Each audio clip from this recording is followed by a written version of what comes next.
पूरी दुनिया की नजरें सुपर पावर अमेरिका और वहां के सबसे चर्चित, सबसे ताकतवर चेहरे डोनाल्ड ट्रंप पर टिकी हैं। ट्रंप का अगला कदम क्या होगा, उनकी नीतियां वैश्विक मंच पर क्या उथल पुथल मचाएंगी, इस अनिश्चितता ने आज पूरी दुनिया के बड़े बड़े डिप्लोमैट्स और देशों को असमंजस में डाल रखा है।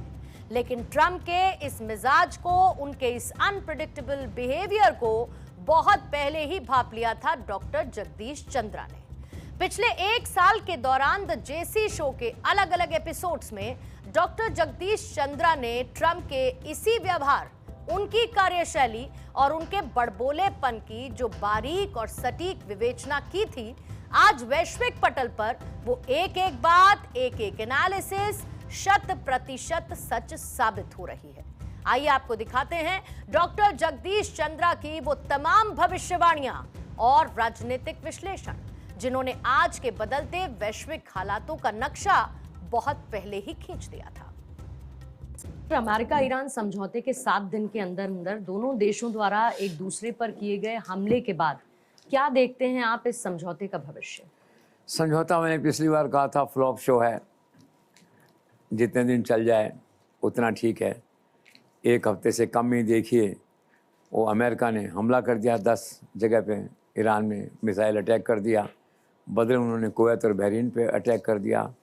पूछा क्या हुआ, तो उन्होंने कहा कि हॉर्मुज़ बंद कर दिया, तो उन्होंने कहा नहीं ऐसा तो कुछ नहीं है। तो ईरान ने कहा कि आप हमसे फ़ोन से बात कर लेते हैं, अमेरिका ने कहा आप हमसे फ़ोन से बात कर लेते हैं। बेसिक इशू क्या है कि Iran doesn't trust Trump. Trump has lost credibility entirely in the eyes of Iran.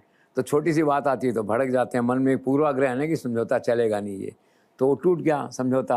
और फिर ट्रंप ने फिर वही धमकी दे दी वापस।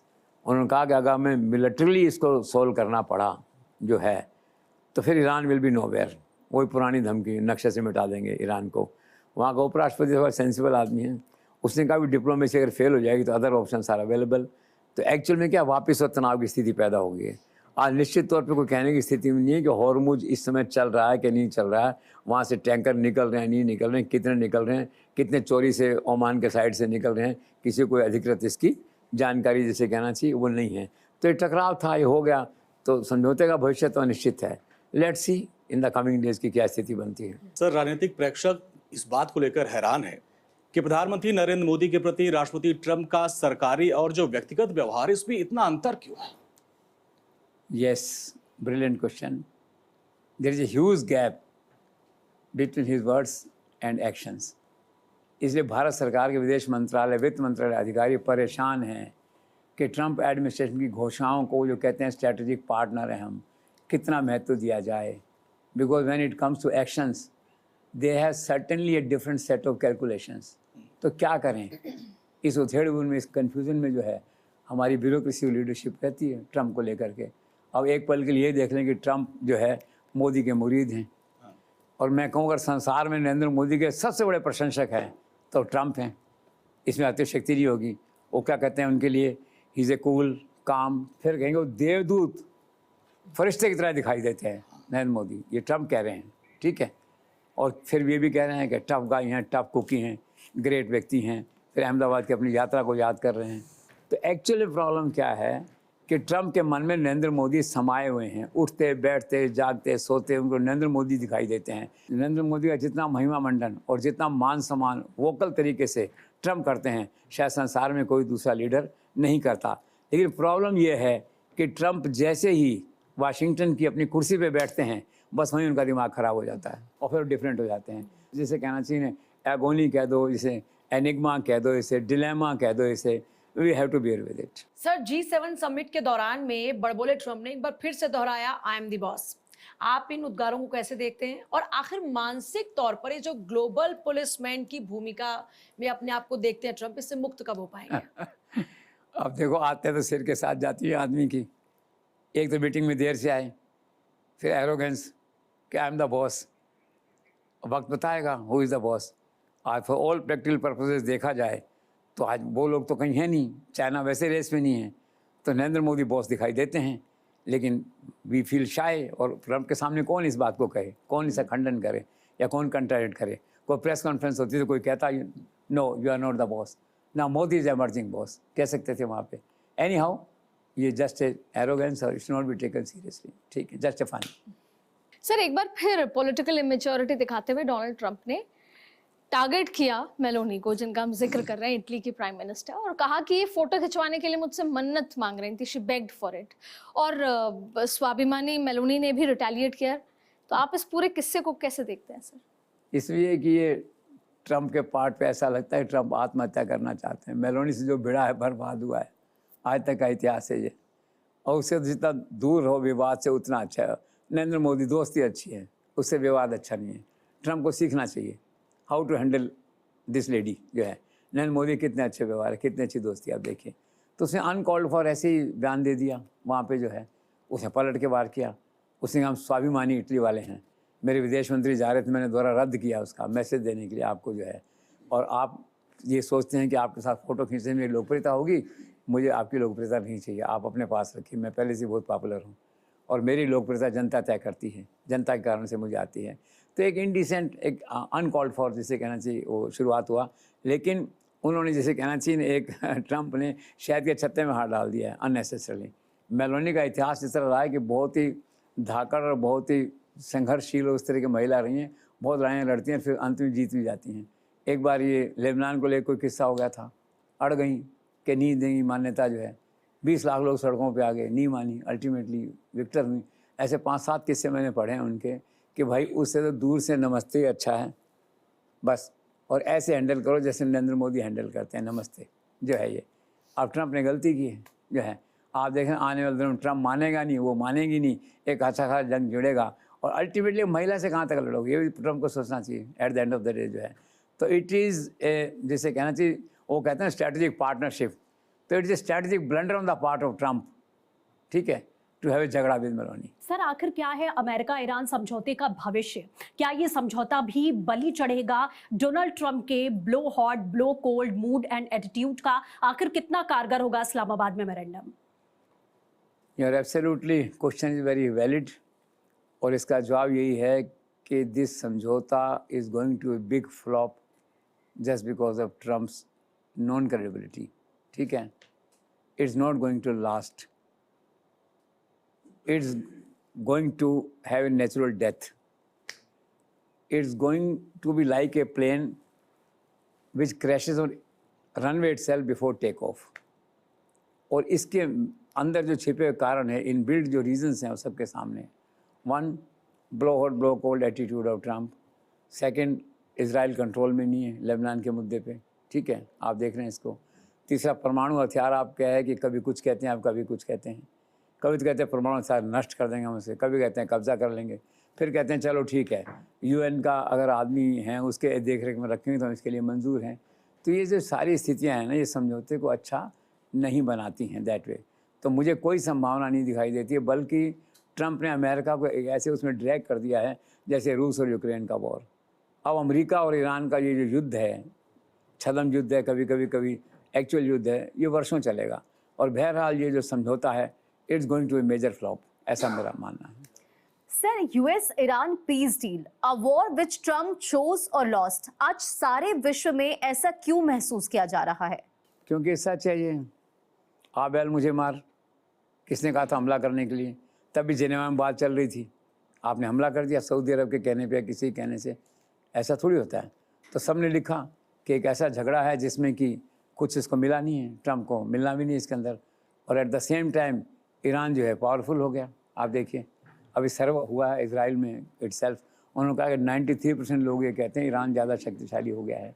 तो आपने ज़बरदस्ती झगड़ा मोल लिया और बाद में फिर गिड़गिड़ाना पड़ा आपको कि समझौता कर लो किसी तरह से। सारे संसार में जो है आपका मैसेज गलत गया। अमेरिका का जो ग्राफ था वो यूं नोज डाइव हुआ वहाँ पे जो है, और ये सब हुआ। तो at the end of the day तो लोग ठीक कह रहे हैं कि आपने खुद ही तो उसको क्रिएट किया और उस लड़ाई को खुद ही हारा, और बाद में एग्जिट के लिए जो है आपको बहाने ढूंढने पड़े, आपको हाथ जोड़ के एग्जिट करना पड़ा। सर हर पल अपना मूड बदलने वाले ट्रंप ने एक और गंभीर बात कही, अगर मुझे डील पसंद नहीं आई we will go back to shooting, dropping bomb and I am the boss. आप कैसे देखते हैं ट्रंप के इस व्यवहार? Again the same unpredictable Trump, जिसे कहना चाहिए बहुत ही अनफॉर्चुनेट और सबसे आश्चर्य की बात यह है कि उनके खिलाफ अभी तक अमेरिका में कोई बड़ा आंदोलन कैसे खड़ा नहीं हुआ इस तरह का गैर जिम्मेदाराना व्यवहार करने के लिए। आप बताइए, आप वाशिंगटन में बैठे हुए हैं, आप मॉनिटर कर रहे हैं कि आपका उपराष्ट्रपति गया हुआ है, वहाँ डायलॉग चल रहा है, मीटिंग में से लोग बैठे हुए हैं, आप बीच में अपना ट्वीट कर रहे हैं कि अगर ये नहीं हुआ तो हम बड़ा हमला करेंगे। तो ईरान ने पलट के थप्पड़ दिया इस बार। उन्होंने कहा हमारी सेनाएं तैयार है, आइए लड़िए हमसे आप जो है, और चेतावनी और दी ट्रंप को इस बार जो है कि आप अपने बयान सोच समझ के जारी करिए। ट्रंप को हम ये चेतावनी देते हैं। इसमें जो है दैट वे क्या निकला, कोई परिणाम नहीं निकला। अब बेचारे वेंस क्या करें, उपराष्ट्रपति हैं, राष्ट्रपति तो ट्रंप है ना, वो वोल्टे फेस हो जाते हैं, वो मीटिंग में बैठे हुए हैं, बातचीत चल रही है, समझौते की बात आगे बढ़ रही है। वेंस क्या है कि लॉजिकल आदमी है एक तरह से, उन्होंने कहा कि will turn a new leaf this time. Trump ने बयान देके सत्यानाश कर दिया उसका, दैट वे है। ईरान ने पलटवार किया वहाँ पे, फिर 2 कौड़ी के हो गए। तो वेरी अनफॉर्चुनेट। तो इन सब हालात के देखते हुए मुझे लगता नहीं कि समझौता कभी होगा। सर, राजनीतिक प्रेक्षकों का ये मानना है कि आमतौर पर ट्रंप शुक्रवार शाम के बाद वीकेंड तक आते आते कोई ना कोई कंट्रोवर्शियल स्टेटमेंट दे देते हैं। क्या इसका कोई संबंध है ग्लोबल शेयर मार्केट के उतार चढ़ाव से रिलेटेड? देखो, ट्रंप बेसिकली तो एक व्यापारी हैं, बिजनेसमैन हैं, स्मार्ट बिजनेसमैन हैं, शेयर होल्डर भी हैं। तो कई बार ऐसी चर्चा चलती है उनके बारे में, लूज टॉक चलती है कि घटनाओं को ऊपर नीचे करके जो उतार चढ़ाव है शेयर मार्केट का, उससे लाभ कमाते हैं, दैट वे जो है। अब ये लोगों ने नोट किया है, ये it may be coincidence, it may be deliberate कि फ्राइडे को ऐसा करते हैं। और बाद में लोग क्या करते हैं, पैनिक सेलिंग करते हैं, बिक जाता है माल, वहाँ पे इधर उधर सोने वगैरह में प्रॉपर्टी में कन्वर्ट हो जाता है, फिर वो खरीद लेते हैं। एक आम धारणा है। लेकिन अनफॉर्चुनेट बात यह है ना कि ट्रंप की इमेज अमेरिका के राष्ट्रपति होते हुए भी आज एक बिजनेसमैन और शेयर ब्रोकर की बनी हुई है, जिसको कोई तोड़ नहीं पाया।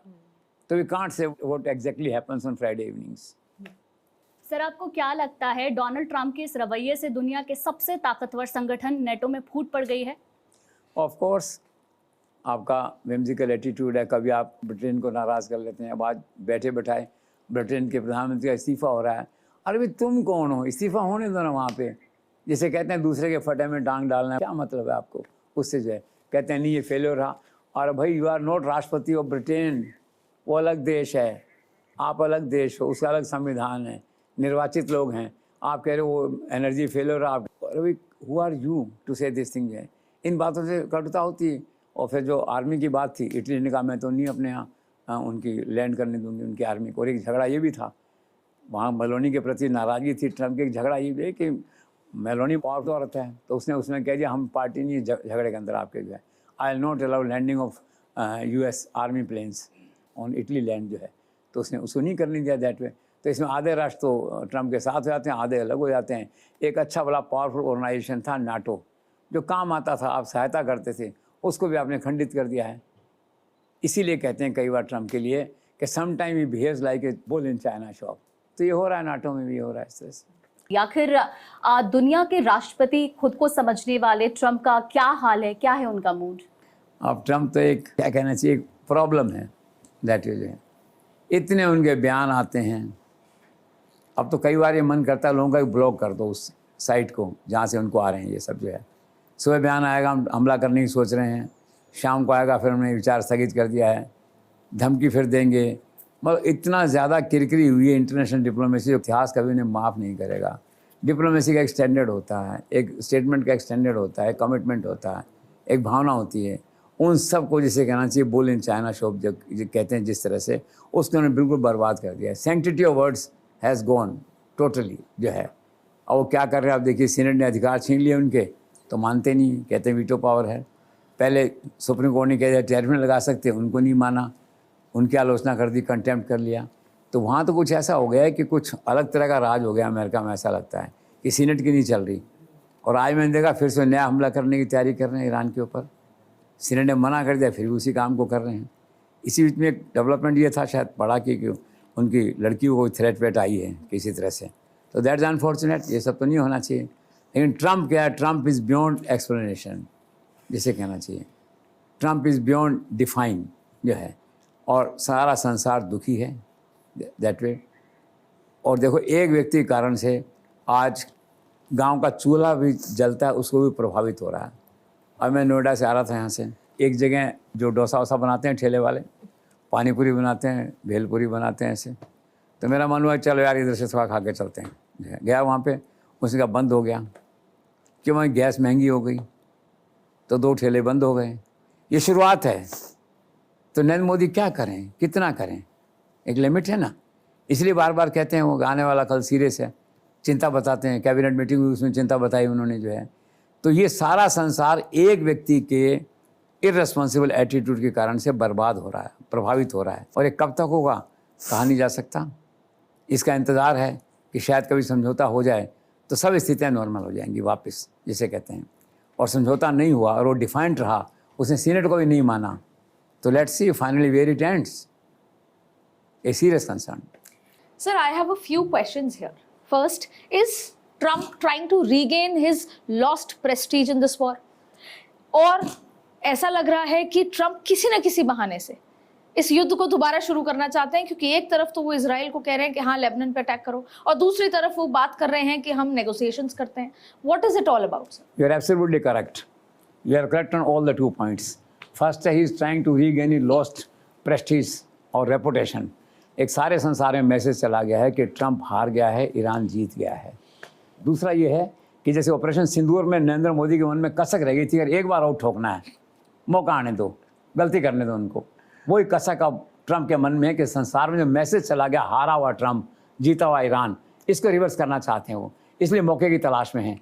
और आप देखिए कि शांति वार्ता शुरू होने से पहले ही लोगों को वो धमका रहे हैं। तो फैक्ट है किसी न किसी बहाने से एक फिर मौका लेना चाहते हैं, युद्ध को ऐसे निर्णायक मोड़ पे ले जाना चाहते हैं जहां ये इमेज बने सारे संसार में कि ट्रंप है विजेता, न कि Iran. So let's see what comes out. Sir, ऐसे तनावपूर्ण माहौल में इस्लामाबाद में आज यानी 11 अप्रैल को जो वार्ता हो रही है, इसका भविष्य आप क्या देखते हैं? भविष्य देखिए, आशावादी होना चाहिए व्यक्ति को।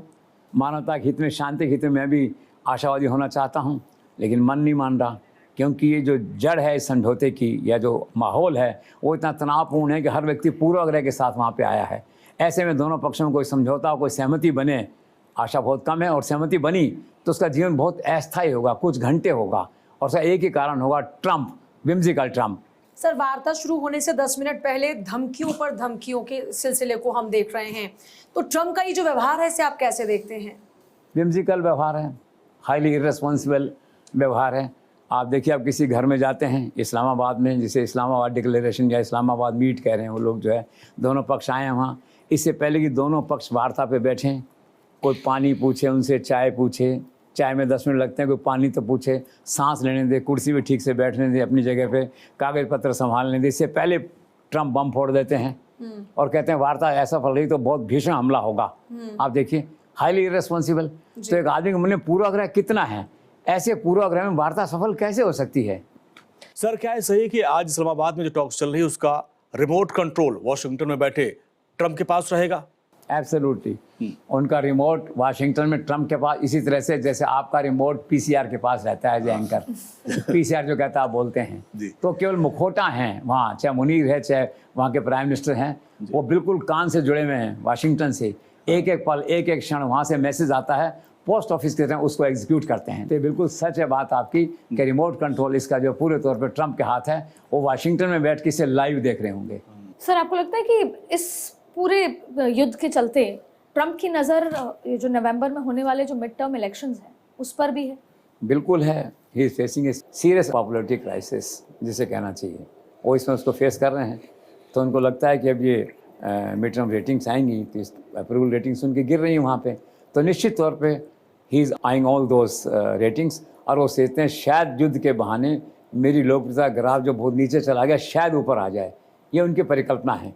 अभी वक्त बताएगा कि उनकी जो पॉपुलरिटी का ग्राफ इतनी तेज़ी से गिर रहा है वो सुधरता है कि नहीं, कहीं रुकता है कि नहीं, लेट्स सी।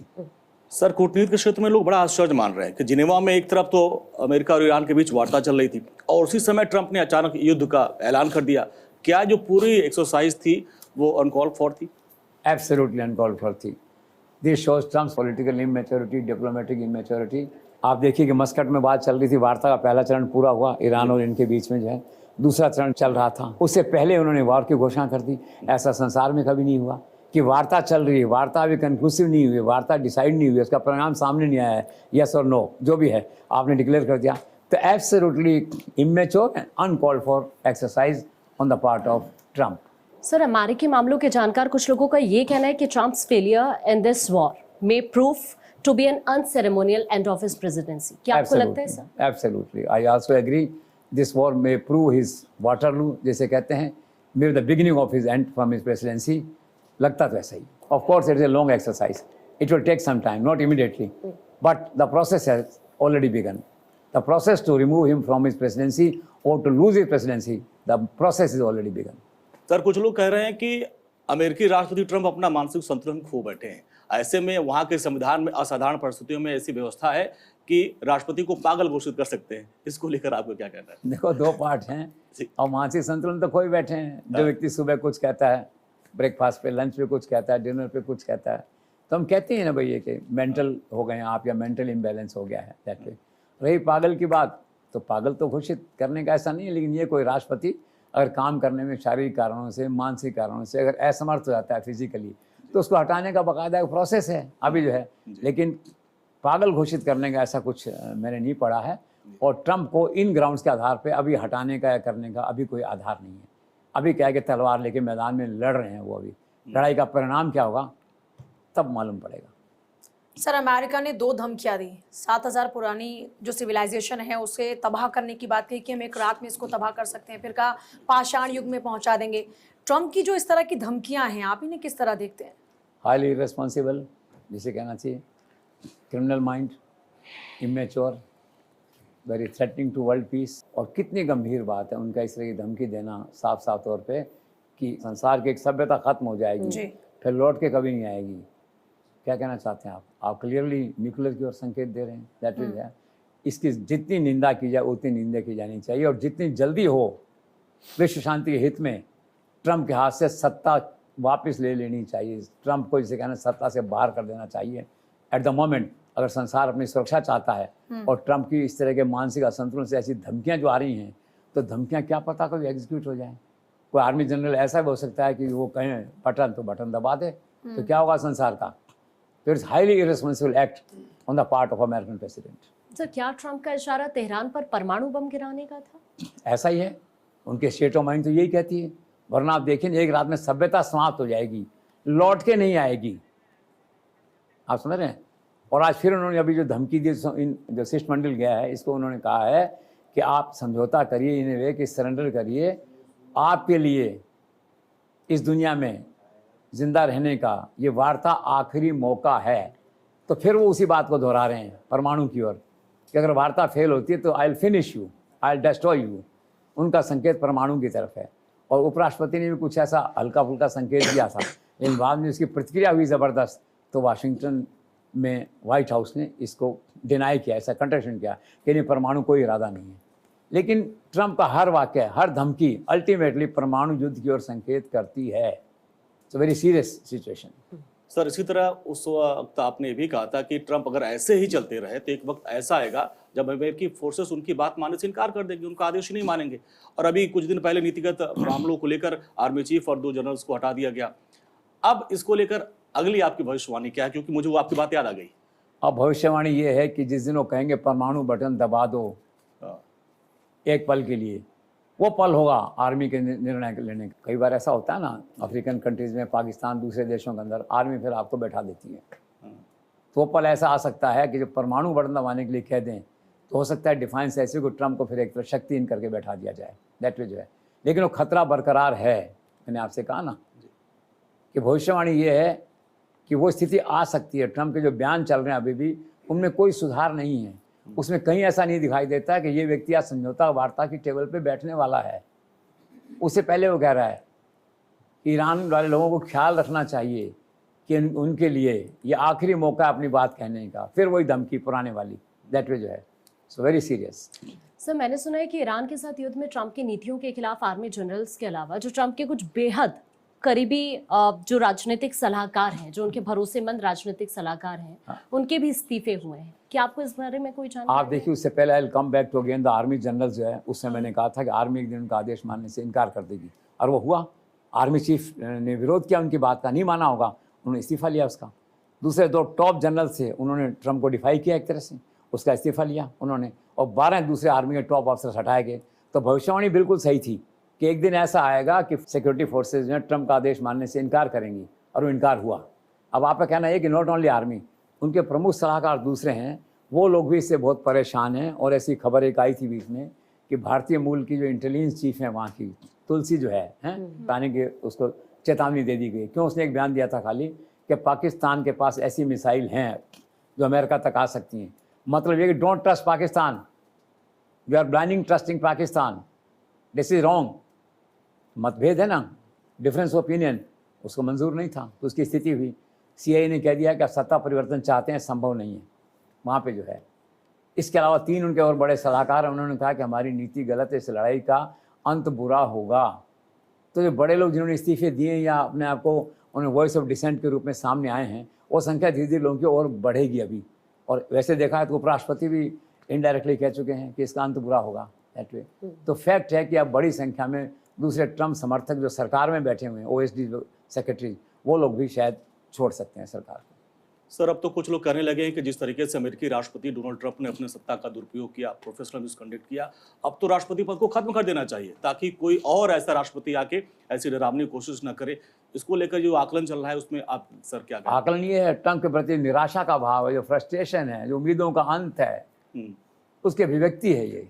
एक प्रकार से फ्रस्ट्रेशन की, निराशा की अभिव्यक्ति है ट्रंप के प्रति कि बेहतर ये है कि पद ही समाप्त कर दो, अभूतपूर्व शक्तियां, वन मैन पावर सेंटर समाप्त कर दो, ताकि कोई तो कंट्रोल करे, युद्ध की शक्तियां उसे हटा लो। मतलब एक व्यक्ति ऐसा नहीं रहे राष्ट्रपति, जो अमेरिकन राष्ट्रपति संसार का सबसे शक्तिशाली व्यक्ति है, उसको शक्तिहीन बनाया जाए। ये फ्रस्ट्रेशन है लोगों का जो इस रूप में सामने आया है।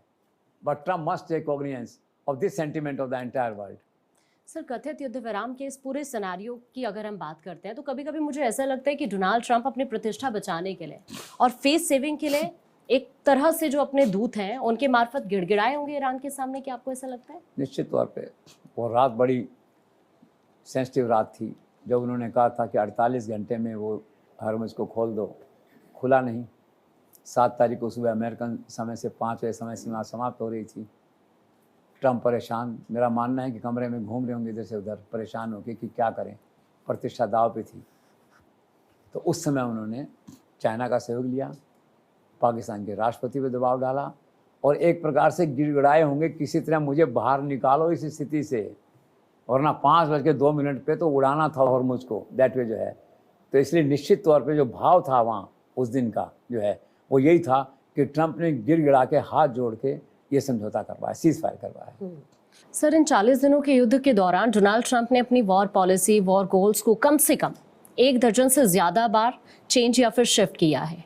इस तरह के सेंसिटिव मैटर में भी डोनाल्ड ट्रंप के चेंजिंग मूड को आप किस तरह से देखते हैं? वही जिसे कहना चाहिए, अब खराब भाषा में कहूँ तो वही पागलपन, वही मेंटल इंस्टेबिलिटी, वही गैर जिम्मेदाराना वक्तव्य, कभी कुछ कहना कभी कुछ कहना, और सुनते नहीं किसी की।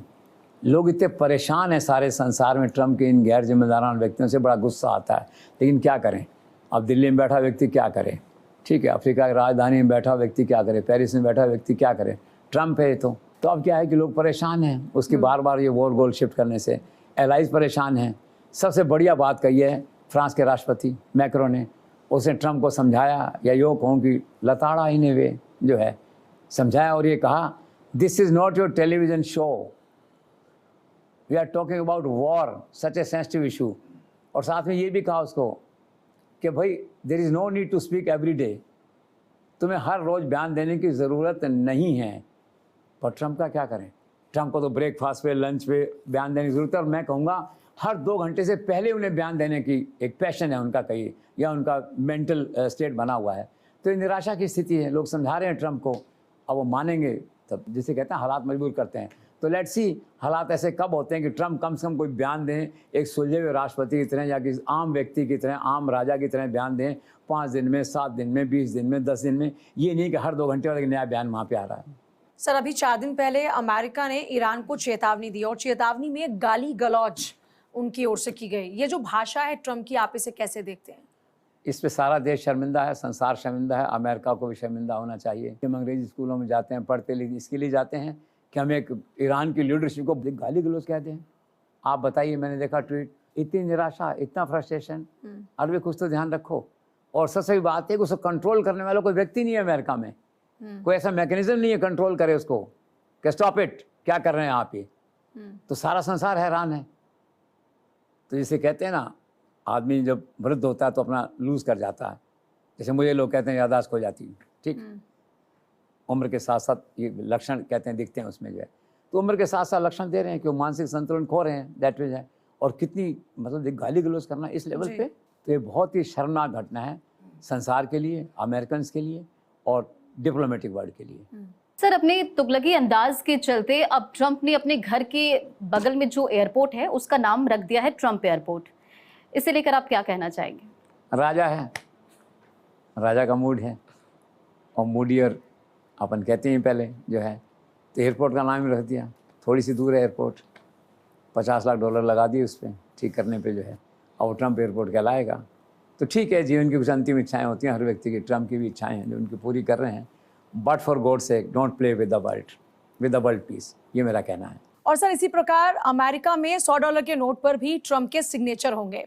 आखिर कहाँ जाकर रुकेगा ट्रंप का सेल्फ ग्लोरिफिकेशन? होता है विद द ग्रोइंग एज, कहते हैं सेल्फ ग्लोरिफिकेशन बढ़ता है, तो Trump is no exception that way. तो डॉलर पे कुछ भी चाहेंगे हो जाएगा, नाम लिख दिया जाएगा, उनके डॉलर पे साइन हो जाएंगे उनके जो है। एक आदमी सोचता है मैं कुछ ऐसा कर जाऊँ कि इतिहास मुझे याद रखे, तो एक काम ये सोचते हैं कि ठीक है एक इतिहास में रहेगा, करेंसी में मेरे सिग्नेचर हुआ करते थे, फाइन, स्मॉल थिंग्स।